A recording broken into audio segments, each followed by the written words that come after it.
여러분 안녕하십니까? 백만개미 한세구입니다.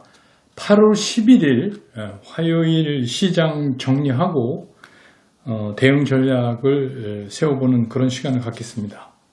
오늘 시장은 또 코스피가 지수를 새롭게 만드는 그런 하루였습니다. 오늘은 오랜만에 외국인들이 1,500억 이상 순매수를 보이는 모습을 보여줬고 개인은 오늘 1,764억 팔았습니다. 또 코스닥에서는 개인이 굉장히 애를 썼는데 2,097억이나 순매수를 했는데 기관하고 외국인이 팔면서 코스닥은 약보합권에서 마감을 했습니다. 오늘은 건설, 한국전력, 제약 이렇게 해서 전반적으로 시장이 이렇게 확산돼가는, 이제 여기에는 조금 이따 제가 말씀드리겠지만 이제 가치주다, 지금까지 성장주였으면 가치주다 하는 얘기들이 주식시장 주변에서 이제 자꾸 나오기 시작했어요. 그래서 이제 그런 영향을 상당히 받은 것 같다, 이렇게 생각이 들어요. 그렇지만 성장주의 요즘 맏형 노릇을 하고 있는 LG화학은 오늘도 굉장히 강한 모습을 보여줬습니다. 전체적으로 이렇게 보면은 외국인들은 LG화학이나 네이버 같은 거나 삼성바이오, 삼성전자 이런 건 좀 샀어요. 근데 반대로 이제 개인들은 SDI를 좀 많이 샀고 그렇습니다. 그 다음에 개인들 입장에서는 셀트리온도 그렇고 삼성바이오로직스도 그렇고 일단 파는 자세를 좀 취했던 것 같고요. 늘 그랬듯이 외국인들이 삼성전자를 살 때는 개인들은 좀 파는 측에 쓰는 그런 모습을 보였습니다. 이건 전체라고 보기 힘들지만 제가 이제 이 시간을 진행하면서 늘 말씀드렸던 그 가격대를 보면 54,000원대에 재매수를 많이 했었거든요. 근데 그런 쪽에서 보면 지금 이제 충분히 외국인들이 사자고 덤빌 때 팔만 하죠. 그래서 이제 오늘 시장은 제목에서도 여러분 읽을 수 있지만 지금 시장이 이 버블이라는 의견이 나오기 시작한 거예요. 그래서 과연 이게 버블이냐? 그리고 그러면 버블이든 아니든 먼저 정리를 해서 설명을 드리고, 그러면 지금 우리가 좋다고 보는 이런 기술 성장주라고 표현되는 이런 애들은 이제 흔히 쓰는 말로 이제 맛이 가는 거냐, 이제 다 됐냐, 이거에 대해서 좀 검증을 해보고 그런 시간으로 진행을 하도록 하겠습니다.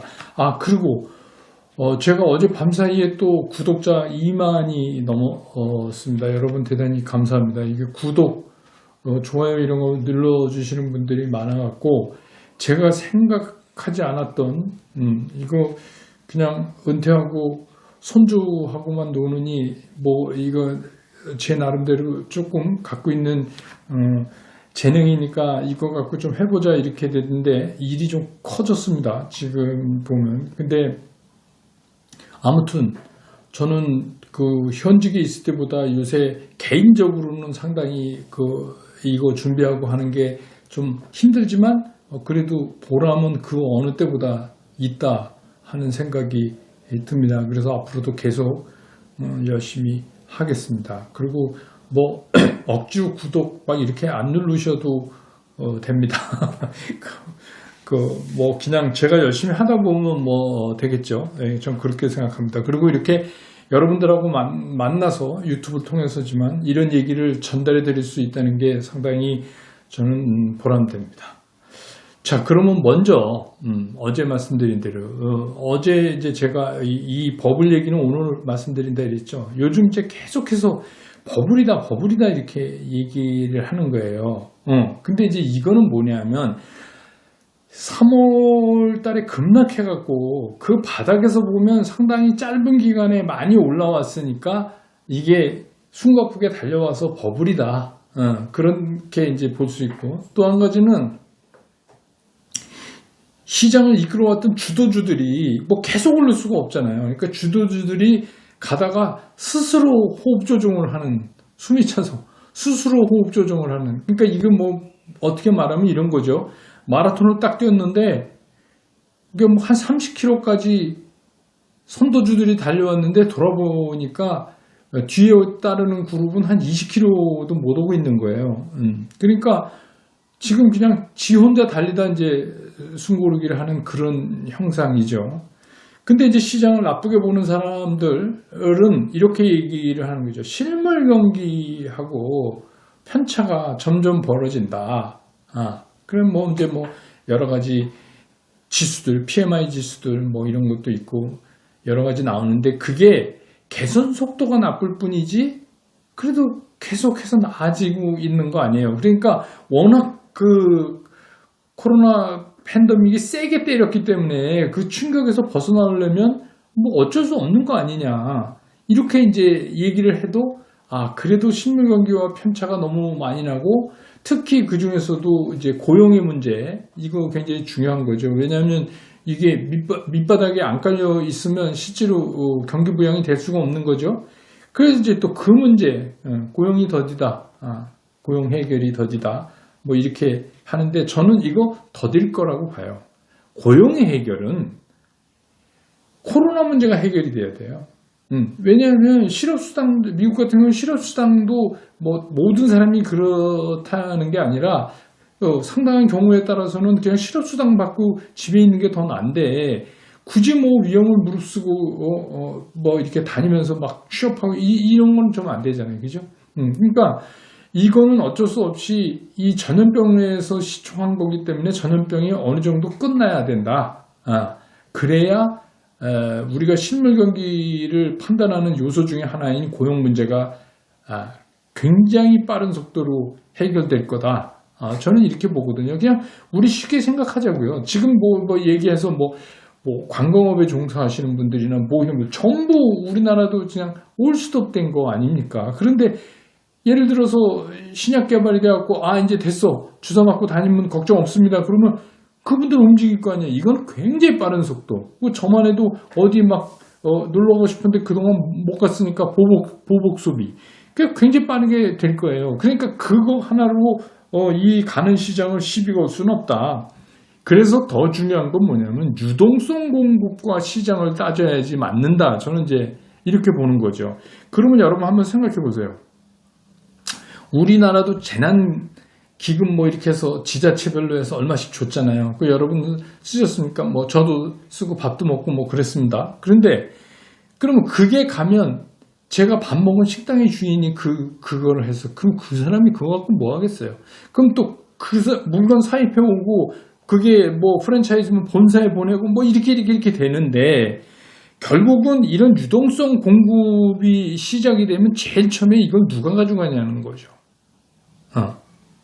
이거 누가 가져가요? 그러니까 쉽게 이런 사회를 자꾸 계급적으로 얘기하면 안 되겠지만 이렇게 위쪽으로 돈이 가도록 돼 있어서 다만 어떤 형태로 푸냐, 그러니까 직접 주냐 아니면 밑에다 살포해서 주냐의 차이지 결국은 이리로 간다는 거예요. 그렇죠? 그럼 이리로 가면 뭘 선호하겠어요? 자산시장으로 먼저 가죠. 자산시장으로 당연히 가죠. 그러면 자산시장에 금융자산, 실물자산 두 개를 놓고 근데 우리나라 같은 경우는 부동산이 지금 좀 그러니까 금융자산 쪽으로 오는 건데 금융자산 쪽 오면은 주식시장이 가장 선택하기 좋은 거 아니냐 이런 거예요. 그래서 이제 지금 그런 유동성 공급에 힘 받아서 시장이 이렇게 떠오르는데 그럼 여러분 한번 생각해 보세요. 팬데믹 일어나기 전 이렇게 내려왔다 올라간 거 딱 잘라버린다고 생각을 하면 그러면 지금 이렇게 엄청난 돈 그러니까 우리가 리먼 사태 나고 10여 년 동안 그 유동성 공급을 해왔던 규모만큼을 3, 4개월 동안 다 풀어버린 거예요. 그래서 통화량 기준으로 보면 한 25%가 더 풀린 거예요. 그 짧은 시간에. 그러면 주시장이 당연히 오를 수밖에 없는 거 아니겠어요? 오를 수밖에 없죠. 그러면 그게 오르면 그냥 우리가 단순 계산을 해보자고요. 그럼 이게 우리 좋아하는 식으로 이게 좀 말이 안 되지만 여러분들 이해를 돕기 위해서 그러면 그럼 코스피가 얼마까지 가야 돼요? 이렇게요. 숫자로. 그러면 2200에다가 1.25, 25% 풀린 거 곱해보세요. 얼마 나오나? 2600, 700 그 정도 갈 수 있는 거 아니에요. 그래서 사람들이 내년 1, 4분기까지 지수가 그 정도 간다. 이렇게 예측을 하는 근거 중에 이게 하나죠. 유동성의 근거 중에. 그런데 이제 문제는 뭐냐. 자꾸, 이제 미국에서, 그러니까 힌트가 여기서 나온 것 같아요. 미국에서 돈을 계속해서 풀어내야 되고 지금 민주당, 공화당 추가적인 거에 대해서 합의를 못 보고 있지만 그게 금액의 차이지 궁극적으로는 해야 되는 거 아닙니까? 양당이 다 찬성한 거니까. 그러면 규모의 문제인데 하여튼 더 나온단 말이에요. 부양책이. 그 부양책이 뭐예요? 돈 푸는 거잖아요. 근데 그냥 갑자기 어느 날 돈을 미국 정부가 그냥 막 찍어서 내는 게 아니라 뭘 줘야 되잖아요. 그게 뭐예요? 국채죠. 국채. 종이 쪼가리에다가 국가가 보증하는 채권 그걸 줘야 돈을 찍을 거 아닙니까? 그걸 받고. 그러니까 그 얘기는 무슨 얘기냐면 어떤 시장에서도 그렇지만 공급이 계속 늘어나면 어떻게 돼요? 가격이 떨어지죠. 그러니까 채권을 계속 주니까 채권 가격이 떨어지는 거예요. 근데 여러분 채권 가격이 떨어진다는 얘기는 채권 금리가 올라가는 거예요. 그게 반대의 개념이에요. 어떤 거냐면 내가 5%짜리 그러면 5%짜리 채권을 샀다. 국채를 1년에 5%짜리 그러면 1년 뒤에 내가 105만 원을 받는 거 아니에요. 100만 원짜리를 샀으면. 근데 지금 그거를 어떤 금리로 할인해서 지금 따지느냐. 그 얘기잖아요. 만약에 5%짜리인데 6%로 할인을 해. 그러면 채권값이 떨어지게 돼 있죠. 당연히 걔가 갖고 있는 밸류보다 더 강하게 깎아오니까. 근데 예를 들어서 5% 발행했는데 3%로 할인해 온다. 그럼 채권 가격이 올라가죠. 그러니까 금리가 떨어지면 채권 가격은 올라가고 채권 가격이 떨어지면 금리가 올라가는 거죠. 실제적인 채권의 그 수익률 정할 때의 금리가 그렇게 되니까 어떤 문제가 발생했냐면 약간 그 연준에서 희한한 소리를 했어요. 그러니까 이렇게 인플레이션을 2%까지 했는데 그게 조금 넘어가도 용인할 수 있다라는 시그널 같은 거를 줬단 말이에요. 그러니까 그 얘기는 무슨 얘기예요? 인플레이션 하니까 원자재가 움직인 거예요. 금이 뛰는 것도 그런 맥락도 있다고 우리가 보는 거죠. 그러니까 채권보단 금 사는 게 나니까 채권보단 원자재 사는 게 나니까. 그러니까 원자재가 움직였어요. 그러면 우리가 일반적으로 생각할 때 원자재가 움직여? 그러면 예를 들어서 카카오의 원자재가 뭡니까? 휴먼 리소시스. 그러니까 어때요? 그러면 아주 종래의 고전적 산업을 우리가 떠올릴 수밖에 없어요. 그렇죠? 그렇잖아요. 예를 들어서 원자재, 철강 올라? 야, 철강 오르면 어디? 포스코? 이게 생각나죠? 그런 논리가 이제 이렇게 나온 거예요. 그래서 요새 이제 그러면 버블이냐 아니냐를 떠나가지고 그럼 이제 제가 지금까지 말씀드린 것처럼 그래 버블은 아니라고 그래도 얘네 가는 애들이 너무 올랐으니까 이젠 성장주가 아니라 가치주의 눈길을 돌릴 때다. 제가 늘 말씀드리잖아요. 제가 유튜브를 시작한 이유도 이거예요. 도대체 이게 무슨 표현법이냐 이거예요. 눈길을 돌릴 거다? 그게 뭐예요? 아니 지금 성장주 안 되니까 팔고 얘 사야 된다라고 얘기할 수 없으면 그런 흐리멍텅한 그게 무슨 관전평인지 뭔지 이런 거 아니에요. 야구에서 2-3 딱 풀카운트 된데 이번에 스트라이크 들어오면 아웃입니다. 이런 거랑 똑같은 거 아니에요. 그러니까 그런 거는 개인 투자가들한테 전혀 도움이 안 되는 거예요. 근데 왜 그런 게 생겼을까? 올해 들어서 3월 팬데믹 나기 전에 우리나라 1월 달에 이제 코로나 처음 환자가 발생했죠. 공식적으로. 그때부터 외국인 기관이 계속 외국인이 많이 팔았죠. 외국인이 뭐 엄청나게 됐잖아요. 20몇 종가 팔았을 거예요. 그럼 그걸 누가 받았냐? 개인이 다 받았어요. 개인하고 연기금 조금 하고. 그리고 기관이 거기에 달라붙어서 같이 팔았어. 외국인들이랑 같이. 근데 그거 다 샀어, 개인이. 그래서 실제로 지금 시장을 선도하는 기술 성장주는 정말 웃기게도 개인 투자가들이 헤게모니를 잡고 있는데, 이 개인 투자가들이 옛날처럼 띨빵한 줄 알았는데 이게 스마트 게임이라는 거예요. 그러면 어떻게 해야 돼? 지금 이렇게 뭐든지 그러잖아요. 숨가쁘게 달려서 숨고르기 할 때 겁이 나게 얘기를 해야지. 그러다가 돌아갈 수도 있으니까. 성공 사례가 있잖아요. 현대차. 근데 현대차는 가치주가 아니에요. 가치 성장주야. 그러니까 이게 먹히는 거예요. 그러니까 안 되니까 쉽게 얘기해서 불쏘시개 들고 아무데나 막 찔러보는 거예요. 그럼 여기도 불나고 여기도 불나고. 왜? 땔감 많으니까. 근데 그건 진짜 불이 아니야. 곧 사그러지는 거다는 거예요. 근데 지금 그럴 수밖에 없는 그런 입장에 있는 사람들이 참 불쌍해 보이는데, 그래도 그렇다고 시장이 틀려지는 건 아닌데, 여러분 이렇게 예를 들어 볼게요. 잔치가 벌어졌어. 큰 잔치가. 먹을 거 술 무지 많아요. 그래서 막 대청마루에는 양반들이 앉아서, 또 그거보다 좀 낮은 사람들은 마당에 상 놓고 잔치가 벌어졌어요. 그냥 거기서는 뭐 술과 음식이 넘쳐나. 근데 담 바깥에 뭐 그지들이 와서 앉아 있는데 얘네들은 구경도 못한 거예요. 더군다나 냄새만 담 너머로 솔솔 넘어오는데 정말 죽겠는 거예요. 그런데 안에 있는 사람들이 너무 많이 먹었어요. 뭐 소화도 좀 돼야 되고, 술도 좀 깨야 되고, 그래야 다시 먹어. 그러고 있다가, 그러면 얘기할 수 있을 거 아니에요?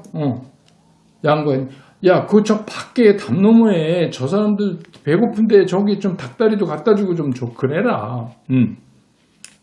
그래서 줬어요. 그걸 딱 보고, 나 이제 그지 돼야 되겠다. 이러는 거나, 나 저쪽 가서 합류해야 되겠다. 이러는 거나 거의 비슷한 거예요. 제가 보기엔. 제 말이 이제 여러분, 이해를 돕기 위해서 좀 극한 표현을 쓰지만 쉽게 얘기하면 그렇다 이거예요. 그래서 제가 여러분들한테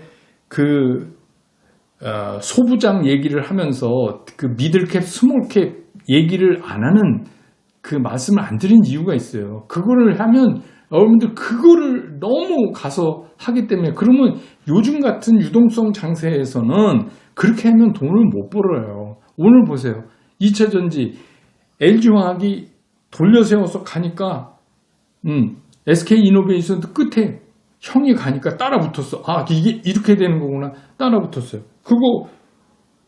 그러면 따라붙었는데, 그럼 그 2차 전지의 양극재, 음극재, 첨가재 뭐 이런 거 하는 그런 소재에 속하는 것들 있잖아요. 걔네들은 오늘 뒤로 빠졌어요.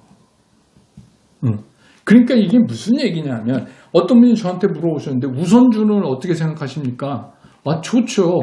메인 주식이 좋으면 우선주가 좋은 거죠. 다만 우선주를 좋아하는 분들은 그게 뭐냐면, 우선주는 이 한 회사의 경영권이 없는 주식이지만, 이제 배당의 우선을 받는 주식이지만 이것도 하나의 종목이에요. 그러다 보니까 자본금이 적기 때문에 조금만 이렇게 해도 쉽게 주가가 팍 움직이고, 쉽게 얘기해서 변동성이 되게 크다. 그래서 메인 주보다 빨리 오를 수는 있지만 또 하나 문제가 뭐냐면 빠질 때 급하게 빠질 수 있다. 그렇기 때문에, 그러니까 그거는 각자가 감안하셔야 된다. 그래서 제가 우선주 얘기는 안 하고 메인주만 말씀드리고 우선주는 알아서 하시라 이겁니다. 그런 좋은 점도 있고 그런 나쁜 점도 있으니까 이거를 좀 하셔야 된다. 그리고 이제 뭐 지금 신용이 15조. 근데 신용 거의 꽉 차서 빔은 또 가고 이게 뭡니까? 증권회사 순자산하고 관계가 되는 거니까 이미 큰 틀은 있는 거예요. 그런데 이제 요새 이렇게 보면은 B2, 빚내서 투자 15조 넘어 이런 거요. 빚내서 투자는 맞지만, 그러면 그게 문제가 되면 신용거래 자체를 없애든지 해야죠. 그죠? 증권회사는 그거 8, 9% 이자 받는데 세상에 그런 좋은 상품이 어디 있습니까? 증권회사 돈 버는데? 그렇잖아요. 신용 쓴 사람이 어디 그 이자 안 내고 도망가서 우리나라에서 할 수가 있겠습니까? 그런 거잖아요. 그러니까 그것도 하나의 제도다. 레버리지를 일으켜서 그거를 그렇게 막 비투로 몰아갈 건 아니다. 그러니까 이런 얘기가 나온다는 거는, 이건 아직도 버블로 가기에 너무 멀다. 다만 급하게 왔기 때문에 조정은 하지만 조정할 때 이게 확산돼서 딴 것들이 움직였다고 그래서 얘네들이 간다. 그러면 예를 들어서 LG화, 카카오, 네이버, SDI 이런 애들이 가치가 없어요? 가치주가 아니에요? 성장 가치주지. 두 개를 다 갖췄지. 그래서 요새 현대차도 합류한 거 아니에요? 근데 가치주라는 게 도대체 뭘 말하는 건지를 저는 잘 이해를 못해요. 가치주가 아니라 정확하게 얘기하면 경기 관련주죠. 그렇게 표현해야지 되는 겁니다. 그러면 그 주식의 가치라는 걸 우리가 어떻게 판단해요? 주식시장에서. 그러니까 청산가치 말고. 청산가치는 뭐냐면 지금 A라는 기업이 있으면 오늘 다 때려 파는 거예요. 갖고 있는 거 다. 그랬을 때 한 주당 얼마씩 돌아가냐, 이게 청산가치 아닙니까? 공장도 팔고 땅도 팔고 은행에 있던 돈도 다 갖고 오고 이래가지고 주식수로 나누는 거예요. 근데 주식시장에서 밸류를 낼 때는, 투자를 하기 위한 밸류는 뭐냐면 미래 가치를 지금으로 끌어오는 거예요. 뭘로 할인해서? 기대 수익. 기대 수익으로 할인해서. 근데 여러분, 기대 수익이라는 게 지금은 이제 은행 금리가 바닥에 붙었잖아요. 그래서 뭐 머니 무브니 이런 얘기 요새 나오잖아요. 바닥에 붙었어요. 그러니까 그 기대 수익이 옛날 같지가 않고 좀 내려와 있어요. 뭐 그러다가 이제 이렇게 요새 몇 개월 만에 몇십 프로씩 거의 더블 한 분도 있지만 일반적으로 그렇다 이겁니다. 그러면 그렇게 해서 할인을 해왔어요. 그래서 그 가치가 지금 시장 가치하고 비교를 하는데, 여기서 문제가 뭐냐? 이 현가, 프레젠트 밸류가 마켓 밸류보다 낮으면, 그러면 안 사죠. 근데 마켓 밸류보다 높아. 그러면 사죠. 사람들이 사게 되는 거죠. 근데 그 끌어오는 퓨처 밸류가 이와 같이 펀더멘탈과 센티멘탈이 서로 엇갈려서 극적으로 엇갈리는 시장, 거기에 유동성이 엄청나게, 우리가 진짜 여태까지 경험해보지 못했던 유동성이 있는 그런 시장에서는 그 퓨처 밸류를 끌어오는 기간이 길다는 거예요. 그러니까 예를 들어서 다음 분기에 이 회사 어떨 거야? 이렇게 얘기 안 해. 그러면 하반기에 이게 아니라 내년에 이렇게 얘기를 해요.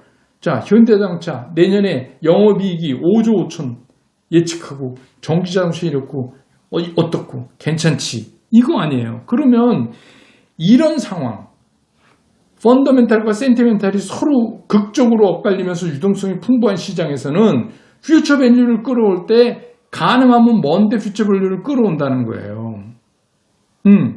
그러니까 지금 우리가 지금 쉽게 얘기해서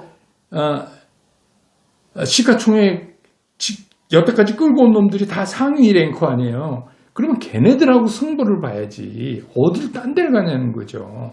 얘네가 안 되면 안 된다고요, 시장이. 그러면 얘네는 여태까지 성장주 이제 너무 달려서 끝! 그러면 쉬거나 얘네 주식시장에서 쓴다는 건 없죠. 빠지는 거지. 올라가지 않으면 빠져야지. 근데 그렇게 해놓고 여타 주식들이 이렇게 올라간다? 그러면 얘네가 어디까지 올라갈 수가 있어? 그럼 궁극적으로 시장 다 왔다는 얘기나 똑같은 거잖아요. 그래서 제가 이제 버블 얘기로 이거를 풀어서 여러분들한테 말씀드리려고 그런 거예요. 그래서 뭐 얘기를 하다 보니까 오늘도 되게 좀 길어졌는데 여러분들 좀 이해가 되셨는지 모르겠어요. 그래서 저는 이런 거죠. 이게 이제 뭐 팬데믹이 끝나면 이제 컨택으로 간다. 이런 말도 안 되는 소리를 하고 있어요. 당분간 아까 얘기했잖아요. 여행 못 가고 막 이런 사람들이 보복 소비로 할 수는 있죠. 그렇지만 네이버 카카오 쓰던 사람들이 이제 나 컨택으로 가야 되니까 언택 안 해. 그리고 술 먹고 대리운전 부를 때 뛰어다니면서 부릅니까? 택시 부를 때 길거리로 뛰어내려가면서 손 흔들면서 택시 세우냐고요. 카카오 택시 부르지. 이거는 라이프 스타일을 변경시킨 거예요. 그러니까 그런 논리면서 컨택, 언택, 무슨 또 가치주, 성장주 이런 식의 논리로 흑백 논리로 자꾸 시장을 본다는 이게 너무 구식이다 이게. 그러니까 나이 이렇게 먹어서 지하철 공짜로 타고 다니는 저도 안 그러는데 지금 젊은 분석가들이 그렇게 얘기하면 안 되지. 이게 뭔 소리를 하는 거예요 지금. 이게 이해 안 되면 안 되는 거예요. 그래서 그런 식의 분리는 그러면 뭐 현대차, 카카오, LG와 얘네들이 가치도 없는 회사예요?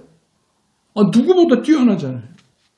실적도 좋고 추세도 우상향으로 계속 와 있고 힘들어서 잠깐 숨 고르기 하고 있는 거고 그러면 재정비해서 다시 가면 되죠.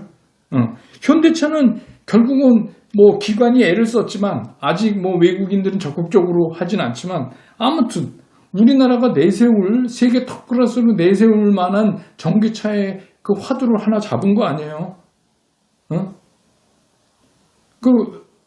그러니까 다 갖췄다. 실적하고. 그렇게 보여지고 카카오도 뭐 계속해서 이제 계열사 게임즈부터 해서 IPO 이렇게 하고 해나갈 거 아니에요. 그리고 얘기하지만 이게 무슨 도메스틱이다. 도메스틱에서 끝나지 않을 거래요. 그렇게 무슨 카카오에서 하고 경영하고 하는 사람들이 이렇게 넉넉히 뭐 도메스틱에서 뭐 카톡에다가 뭐 광고나 붙여서 먹고 살지 이렇게 생각 안 합니다. 이미 그 단계를 넘어갔어요. 네이버도 그렇고. 그 다음에 LG화학도 마찬가지잖아요. 조정은 필요하지만 LG화학이 안 갈 수가 없다고 제가 말씀드렸잖아요. 그래서 LG화학 얼마 갑니다도 뭐 지난번 언젠가 모르지만 하여튼 제가 가까운 때 한번 말씀드렸죠. 전 얼마까지 봅니다. 이거를. 그래서 이 주식들을 그러니까 요새 이제 이런 거죠. 밑도 끝도 없이 이젠 가치주의에 눈을 돌려야 됩니다. 가치주의에 눈을 돌리면 현대차, 카카오, LG화학을 눈을 돌려야지 뭔 딴 소리를 어디 가서 어떤 가치주를 한다는 거예요? 그건 얘네는 성장주고 성장주인데 가치가 있잖아요. 그동안 안 오른 주, 키 맞추기 이렇게 얘기해야 정확한 표현이죠. 그러니까 그거 뭐 좀 쉬면 쉬는 거지. 그거 신경 쓰면 주식 투자 못합니다. 그리고 뭐 그동안 잘못 짚어서 그거 사신 분들도 좀 이번 기회에 조금 복구도 하시고 뭐 그런 좋죠. 시장이 되는 게 그렇잖아요. 참여하고 있는 모든 사람의 컨센서스가 형성돼서 결정되는 건데 그거를 그렇게 만들어 간다고 자꾸 생각을 하면 안 된다 이겁니다. 그래서 그러니까 전 이거예요. 그렇게 이제는 가치주의에 눈을 돌려야 할 때 이렇게 얘기하지 말고 이제는 무엇 주식들 예를 들어서 이렇게 얘기해야죠. 그래야지 맞는 거지. 그랬다가 나중에 맞으면 거봐 뭐 이럴 거예요. 이게 의미가 없어요. 뭐 하는지 잘 모르겠어요. 그래서 아무튼 지금까지는 우리가 해온 그대로 가는 게 좋다. 그리고 여러분들이 스몰캡 이런 건요. 나중에 제가 뭐 댓글이나 뭐 이렇게 해갖고 올려드릴 테니까 그런 건 이런 거 있으세요. 그냥 애들 이름으로 매달 조금씩 사서 모아가는 거 있잖아요. 그것도 이제 뭐 한 주씩 사서 몇십 년 이런 건 아니고 한 3년 이렇게 되면 한번 점검을 해야 됩니다. 그렇게 해서 하는 걸로는 괜찮아요. 그런 이제 소부장 관련 이런 것들이. 그래도 메인 산업에 영향을 받으니까. 그래서 그냥 제 바람이 때문에 뭐 공매도 얘기도 이제 차후에 드리겠지만 공매도보다 더 중요한 게 쪼개 사기를 우리는 허락을 해야 돼요. 예를 들어서 LG화학의 0.1주를 살 수 있게 해줘야 돼요. 그래야 이게 정말 시티즌스 캐피탈리즘 증권 자본주의가 되는 거죠. 뭐 조그만 사람도 살 수 있게 해줘야 되는 거 아닙니까? 저는 그런 날이 빨리 왔으면 좋겠어요. 그런 것도 좀 검토 당국이 해주셨으면 어떤가 이런 생각이 듭니다. 그래서 어쨌든 간 지수는 또 최고를 만들었고 그런 시장이지만 오늘은 이렇게 정리를 하고요. 내일도 내일 시장 정리해서 시장 끝난 다음에 다시 여러분 곁으로 돌아오겠습니다. 여러분 고맙습니다.